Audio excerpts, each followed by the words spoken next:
Tadi saya mendengar mantan mualaf gitu. Memang kita bisa disebut sebagai seorang muslim setelah bersyahadat, tetapi sebutan mualaf itu memang masih harus menempel karena mualaf adalah salah satu dari 8 pihak yang masih berhak menerima zakat, betul ya? Nah, kalau saya lebih suka menggunakan gelar di belakang MK, Ustaz. Gelar saya MK, Ustaz. Apa itu, Pak? Mantan kafir. Apa saya suka itu? Karena saya ingat terus bahwa saya ini dulu pernah menjadi kafir, ya. Nah, alhamdulillah dulu setelah saya akhirnya menerima Islam dengan ilmu-ilmu yang sebagian juga saya dapat dari Ustadz Nababan gitu ya, saya belajar ulang Bible saya, ya. Saya sekarang tidak menyebut kitab sucinya orang Kristen itu sebagai Alkitab, karena Al-Quran kita juga disebut sebagai Alkitab. Kita sebut saja kitab sucinya orang Kristen atau Nasrani itu Bible, ya. Bible itu dari kata biblos atau kumpulan kitab-kitab, gitu ya. Saya pelajarin ulang, ternyata setelah saya pelajarin ulang, saya baru tahu bahwa yang disebut Taurat, Zabur, Injil di dalam Quran itu ternyata bukan Bible saya. Dulu ya, waktu saya mempelajari, membandingkan Bible dengan Quran, ternyata Taurat, Zabur, Injil yang dimaksud di dalam Quran itu adalah wahyu-wahyu yang diturunkan Allah Subhanahu wa taala kepada nabi-nabi dan rasulnya. Perhatikan ini, untuk Bani Israel pada zaman itu, dan tidak dijanjikan untuk dijaga. Betul ya Ustaz ya? Betul ya? Karena tidak dijanjikan untuk dijaga, makanya sampai sekarang kita tidak bisa lihat mana Taurat yang asli, mana Zabur yang asli, mana Injil yang asli. Dulu pemikiran saya, Injil itu adalah Bible itu yang diterima oleh Isa Al-Masih atau Yesus Kristus. Ternyata setelah saya pelajarin ulang Bible-nya, saya tidak berani mengatakan bahwa itu adalah Injil yang diterima oleh Nabi Isa Al-Masih. Karena apa? Karena ternyata gospel yang nulis siapa tidak tahu. Ditulis puluhan tahun setelah dianggap Yesus diangkat. Yang menulis orang-orang yang berpendidikan tinggi, ditulis dalam bahasa Yunani Koine. Yunani Koine itu artinya Yunani bahasa pasar gitu. Dan yang disebut Yesus atau Isa Al-Masih itu dipercaya dia berbahasa Aramaik, bukan berbahasa Yunani. Bagaimana mungkin Yesus Kristus menulis gospel gitu? Sekarang saya tidak berani mengatakan yang di dalam Bible itu Matius, Markus, Lukas, Yohanes sebagai Injil, ya Bapak Ibu nih, kalau sering mendengar kata Injil terus kemudian dikonotasikan kepada Bible, tolong hati-hati, jaga akidah kita ya. Matius, Markus, Lukas yang di dalam Bible itu bukan Injilnya Nabi Isa Al-Masih.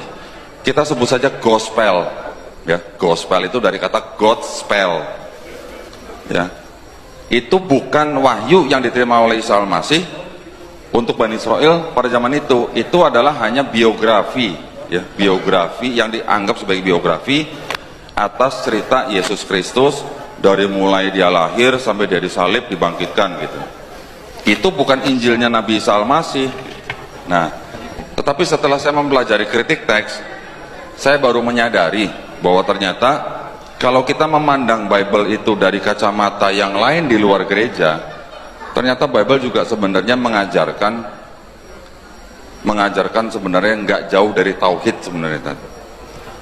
Maksud saya begini, di dalam Bible ternyata ada dua bagian, ya. Ada perjanjian lama, ada perjanjian baru, ya kan?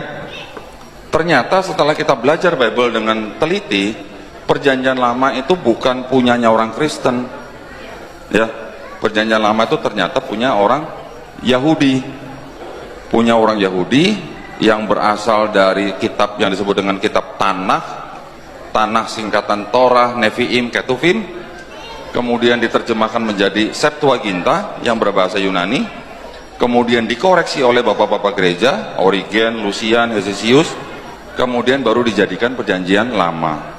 Tetapi penerjemahannya ini sengaja diubah sesuaikan supaya terlihat seolah-olah berbicara mengenai Yesus di perjanjian baru gitu.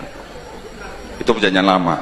Perjanjian baru ternyata itu adalah tulisan-tulisan orang-orang yang sebenarnya sudah terpapar oleh ajaran Helenisme yang dibawa oleh penjajah Romawi kuno, ya, yang berasal dari Yunani. Jadi akhirnya bisa disimpulkan bahwa pemahaman daripada gereja untuk orang Kristen itu sebenarnya adalah pemahaman Helenisme. Tapi kalau kita melihat teliti pesan-pesan yang disampaikan oleh Yesus dalam Bible, ternyata juga masih ada unsur-unsur tauhidnya. Shema Israel, Adonai Eloheinu, Adonai Ehad. Di Islam kita mengenal Qul huwallahu ahad, Ehad, Ahad, Ahad, Ehad, sama sebenarnya. Tetapi oleh bapak-bapak gereja akhirnya dipahami sebagai Ehad itu Esa tapi kesatuan gitu. Nah, dengan belajar seperti itu akhirnya saya makin jauh, saya mencari teks mana yang ini adalah bukti bahwa teks ini ajaran Helenisme, teks ini tidak asli, teks ini sisipan, teks ini tambahan, bahkan ada teks ini pinjaman, pinjam tapi nggak dibalik-balikin gitu. Akhirnya saya bisa membuktikan bahwa kitab suci Bible itu menurut saya waktu itu bukan kitab suci.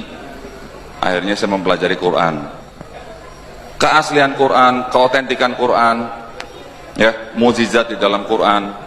Tadi sudah dijelaskan oleh Ustadz kita, ya, juga sudah ditambahkan oleh Ustadz Amri.